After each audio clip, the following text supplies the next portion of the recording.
Theresa May is under intense pressure to announce her resignation plans today. Here's a summary of the article. London, Theresa May is under intense pressure to set out her resignation date today in a last-ditch attempt to persuade Eurosceptic colleagues to back her Brexit deal. The Prime Minister will on Wednesday address a meeting of Conservative MPs as Parliament prepares to vote on possible alternatives to her Brexit deal, with many backbenchers privately expecting that May could announce a plan for her departure. A number of Brexiteers opposed to May's deal, including Jacob Rees-Mogg, have indicated this week they are now likely to back the Prime Minister's deal, but others, including Boris Johnson, have indicated they would be more likely to if she set a date for her departure. Writing in his Daily Telegraph column, the former Foreign Secretary said he needed to see that the second phase of the negotiations will be different from the first, which was widely interpreted as a signal to urge the Prime Minister to set out her resignation date. "I am fully supporting the Prime Minister to get us out of the EU," the Cabinet Minister told BBC Radio 4's Today programme, adding that whether she stayed after was a matter for her. The Prime Minister shelved plans for a third vote on her Brexit deal on Tuesday but could bring it back to Parliament on Friday. So far 9 Tory MPs who voted against the deal in January have said they will now back it, meaning Theresa May still needs 66 votes before it commands a majority. This post received a score of 30,297, with an upvote ratio of 93%. Here are the top comments in response to this article. Ah yes, the famous, "let's change captains right before we collide with the iceberg" strategy. Should be a smooth ride. That's exactly how she became PM. History is always going to repeat itself unless we learn from our mistakes. And being flawed, sentient beings, we will never learn. An ethnic group that was the victim of genocide less than 100 years ago is now doing the same thing to another ethnic group they want gone. No lesson learned there. Pity. Humans are doomed to repeat mistakes made by humans. The issue is that personal experiences only last one lifetime. That's the entire point of language.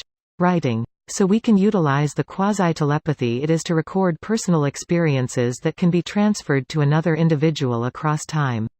We have the tools. We just don't want to or care to use them. I'd like to add that indoctrination and teaching prejudice and bias is also what makes people not want to learn from experiences and history, thus repeating the same mistakes. Ignorance is a hell of a thing on our species.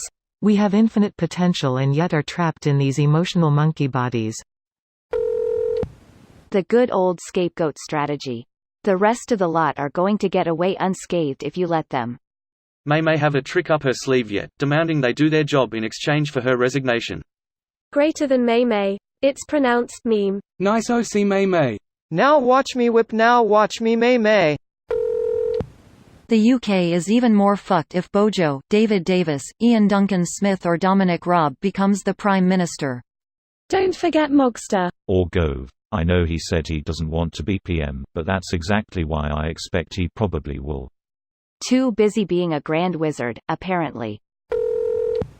But hasn't she literally had several confidence votes that she won? How much more pressure can you put on a PM to resign than a vote of no confidence? She can just refuse and then what? That's what I was thinking. I'm afraid it's all over for the PM. She's done her best. But across the country, you can see the anger. Everyone feels betrayed. Government's gridlocked. Trust in democracy collapsing. This can't go on. We need a new PM. We need a new fucking system. Brexit has shown what happens with out-of-touch pensioners at the helm of 70 million. It is happening everywhere. Baby boomers are voting extreme right in higher percentages than any other age groups. Baby boomers are used to being privileged, so are we surprised? When you've lived in privilege, equality feels like oppression. To add to this, when someone says, "I don't like talking about politics," it's just a euphemism for, "I'm benefiting from the status quo and I don't even know how." Edit, sorry if that triggers you, but I'm right, sad face. This video was automatically created by Reddit to speech. The article and comments in this video were selected from Reddit according to their upvotes, and any paraphrasing was performed by smmry.com, without any human intervention.